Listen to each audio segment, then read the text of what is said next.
Welcome to the FMI podcast, where we're going to talk about time-tested financial planning and timeless wisdom. My name is Marlana Lancaster. I'm a financial planner here at Financial Management. Sitting next to me is David Elmore. Morning. How are you today, sir? Great. You? I'm doing so well. Good. Last time when we met, this is the beginning part of February. This is our second official podcast. Last time when we met, you said that you started financial planning because of taxes. And tax planning and the impact it has on financial planning. So it's February. Have you filed any taxes yet? We have. So to reiterate that, I kind of got my start in preparing income taxes, and so it's a huge part of what we do, and it's a huge part of the whole financial planning process. I often say I don't know how other financial planners do a good job with their clients not having a good understanding of tax. But we have a very good understanding of tax because we file several thousand tax returns a year. We have a big staff. And so it's not just academic knowledge, it's real knowledge. And we see these, the impact of various tax legislation and life events that happen to our clients. Did anything happen to change last year in the tax world that could impact this year's filing? Well, I'm glad you asked. Yeah, so it's a huge year. The one big, beautiful bill act the president signed July 4th of 2025, and that had huge impact. The biggest was a continuation of the 2017 Tax Act.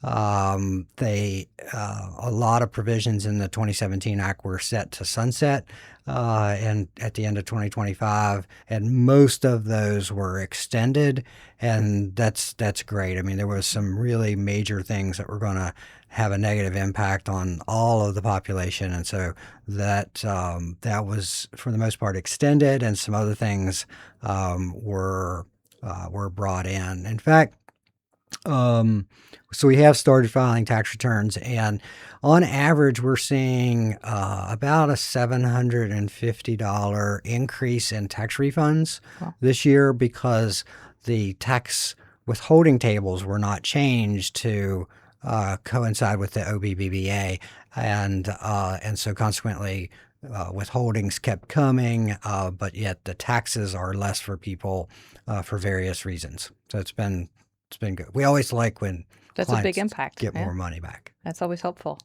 So here's one question I get asked a lot, and it impacts a lot of our clients. Tell me about Social Security. When our president was elected, he said that Social Security, he was trying to eliminate Social Security tax. Did that happen? It did not happen, and it's frustrating because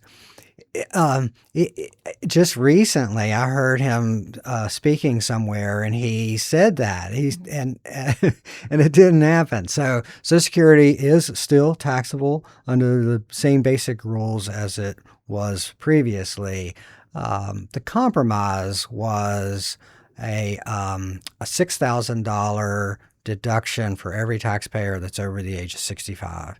And this is in effect for 2025 through 2028. So we have 4 years that taxpayers will get this additional $6,000. So it's not a pure offset, but it's close. Mm-hmm. And so some people, Social Security was not taxable. Social Security is taxable, or I like to say Social Security is not taxable, or it is taxable, depending on other income. It's up to 85% taxable. So that didn't change. But even if your Social Security, if your income is such that your Social Security benefits are not taxable, you still get that deduction. So it's great. We love it. It's an above the line deduction, so it reduces adjusted gross income. It's not a true offset, but it's an attempt to have an offset. So to repeat in my language, so if you're over 65, you've turned on Social Security, each taxpayer gets an extra $6,000 deduction. Correct. Yeah. Okay. It's great. What about overtime? It's one of my favorites. There's two. They act very similar, the no tax on tips and the no tax on overtime. There's a new form with the Internal Revenue Service that both of those are calculated, but And there's some thresholds that you'll just have to look at for each individual. But generally speaking, overtime, the overtime portion of it. So overtime is time and a half, so it's the half that's not taxable, up to $25,000 per taxpayer. And so if you, there's a couple of manufacturing plants around here that they notoriously have a lot of overtime, so it's a big impact to those people. So it's on a W-2, or it's not. The best source for that data is going to be their paycheck, but it is a subtraction. The same thing with tips.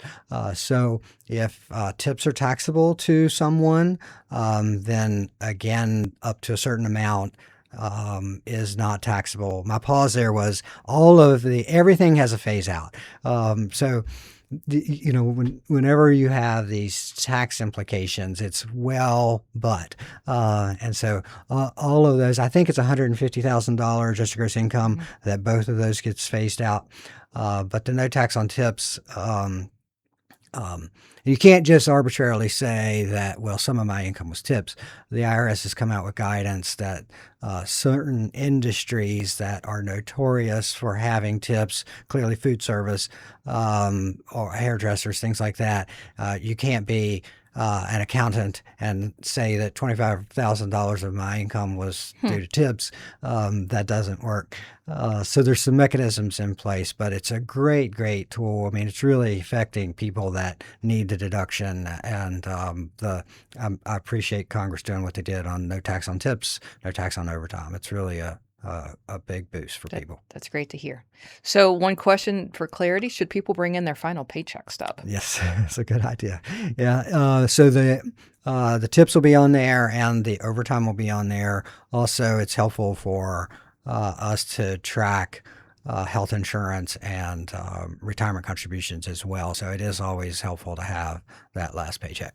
You know any good tax preparers around here by chance? We have a few around the office. That's okay. Good. Yeah. So quick plug. A lot of this information is in a bookkeeper.com is the sister company here, and they send out a monthly newsletter. And a lot of this information is actually within that newsletter. So if you ever want to get that ahead, you can go to the website, bookkeeper.com, 2 O's, 2 K's, 2 E's, and actually sign up for that newsletter. So quick plug. Yeah, and the February 1st newsletter was full of all of these, and it gets a little more granular. Not total. It's still, you can still read it. It's not the U.S. Master Tax Guide by any means, but it's chock full of good information. So as always, a lot of tax provisions are indexed for inflation, so the standard deduction is higher this year, just simply due to the inflation and the COLA adjustments. So the 2017 Act really caused 85% of the taxpayers to not be able to itemize file Schedule A, where you deduct your mortgage interest and your local taxes, because they raised the standard deduction very high. So that's a positive thing. People don't like the fact they can't write off their mortgage, but it's a better thing since the standard deduction is $30,000 or whatever it is. It's really good. One of the strong there was one provision in that a lot of people were upset about, particularly in the northern states, and that was the what we call SALT. It's the state and local tax limitation. It was limited, so state and local. So your real estate tax, your state withholding. So that big December tax bill when you pay that personal property tax. Okay. So if you itemize, you can still deduct all of that up to $10,000. Right. And there's a lot of northern states that their property taxes are what our mortgage payment would be, and it's really terrible. But it was kind of nice to take a deduction on a tax return. Well, the 2017 Tax Act took that away, so it was a little bit of a compromise this year. That the SALT limitation was raised to $40,000. And again, that also phases out with adjusted gross income, and it also phases out in 2028. But for now, people can deduct their real estate tax and state income tax up to $40,000. So that was a big break. there's a cool thing in there that doesn't get talked about a lot. And it probably doesn't amount to much, but it's fun. So years ago, because I'm old Mm-hmm. and I remember these things, Mm-hmm. but if you bought a car and you finance it, now as a financial advisor, I don't necessarily recommend that you finance a vehicle, but if you did, hypothetically, and years ago, you could deduct the interest on your automobile. Well, it's back. Hadn't heard. Sort of. I mean, you had to be a 10-foot albino and walk on your hands to get it, but there's a bunch of nuances. I'm not sure I could say them all. One is that the vehicle has to be a new purchase. It has to been purchased in 2025. Mm-hmm. It has to be assembled in the United States. What else? So there's stuff like that. So if you bought a vehicle in 2025, You may tell be, somebody. you may be able to write off the interest. So check those parameters, and then talk to your advisor and tax advisor and see if there's something there for you. And then, so I haven't seen that the financing companies have sent 1098s or anything. Maybe they will, but I haven't seen any yet. So taxpayers are going to have to go back to their finance company and see what kind of interest they. Now, this is what we call a below the line deduction, so it does not reduce AGI, but you don't have to itemize in order to take it.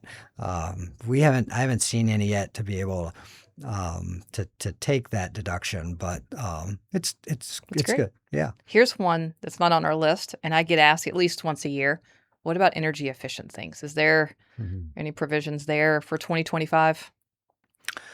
Well, it's unfortunate that taxes are political. So the president and the Republican legislature, they're not.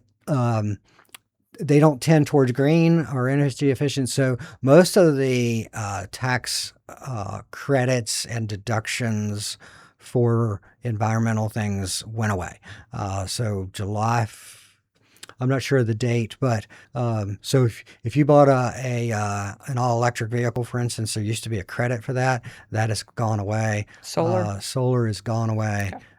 It was sunsetting anyway, Mhm. but all of those, the energy efficient windows, doors, heat pumps, those are out. Gone for 25. Yep. And so yeah, good question there. There were some other big items through the one big beautiful bill. Section 179 you keep talking about, and I don't know what that So is. businesses, the Section 179 is a one-time deduction for purchase of equipment instead of depreciating over time.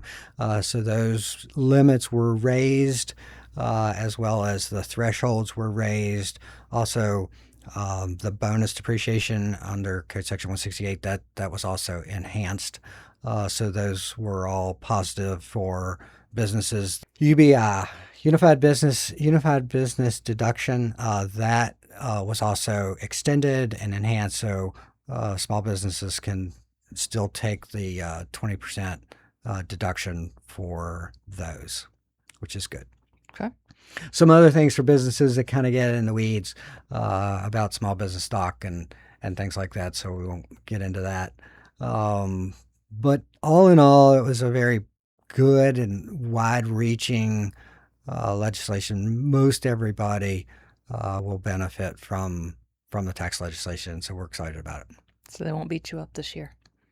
Right. That's the idea. Well, good. Anything else you want to share with the audience about 2025 taxes, tax prep? So kind of just to hit on what we talked about earlier, we think that as financial advisors that are also experts in tax, we bring a lot of benefit to our clients in knowing that. And so if we can create investment returns that are tax efficient, if we can do tax returns for clients that are tax efficient, the net back to the client is really all we care about. There's this idea of abundant living, and Tell me more. if we can just bring total returns to our clients, net of taxes and all of that, then that creates abundant living for our clients. Which reminds me, so we talked about last time we are certified kingdom advisors. So we are faith-based, so we believe in sowing back in the kingdom. So theoretically, the more we return to tax preparers or taxpayers, and if they're believers, that they can sow that back into the kingdom.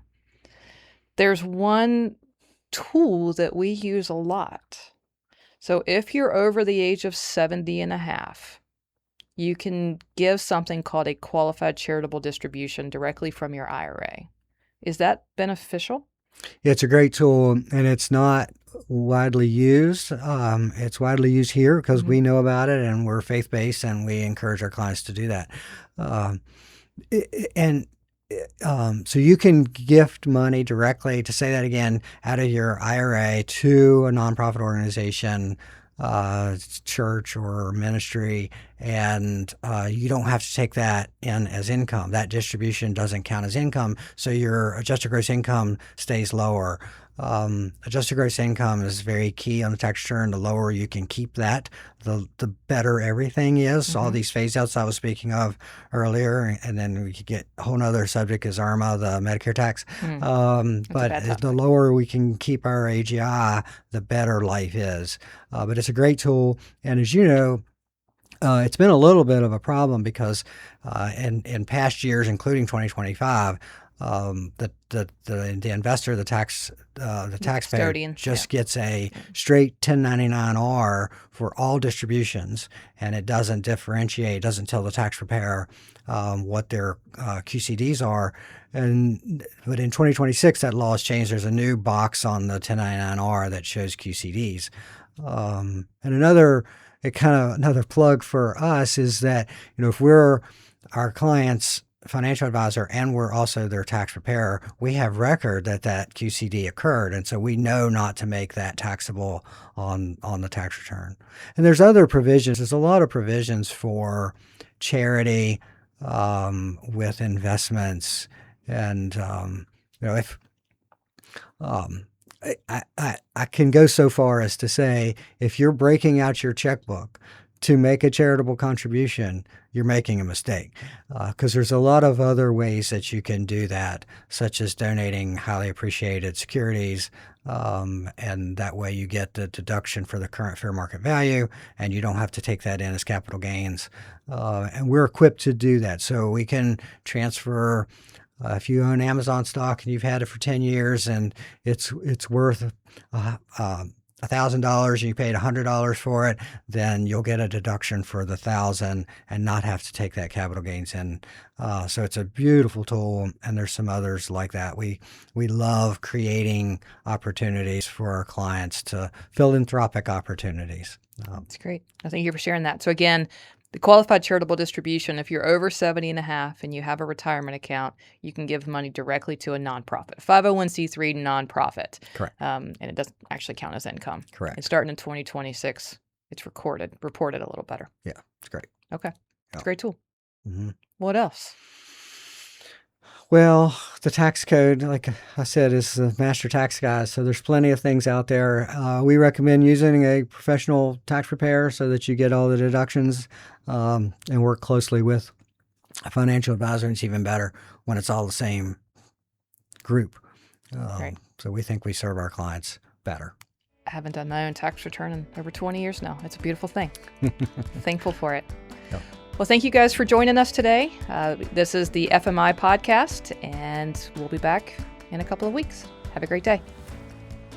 Opinions voiced in this podcast are for general information only and are not intended to provide specific advice or recommendations for any individual. To determine which strategies or investments may be suitable for you, consult the appropriate qualified professional prior to making a decision. Individual tax and legal matters should be discussed with your tax or legal professional. Securities and advisory services offered through LPL Financial, a registered investment advisor. Member FINRA, SIPC.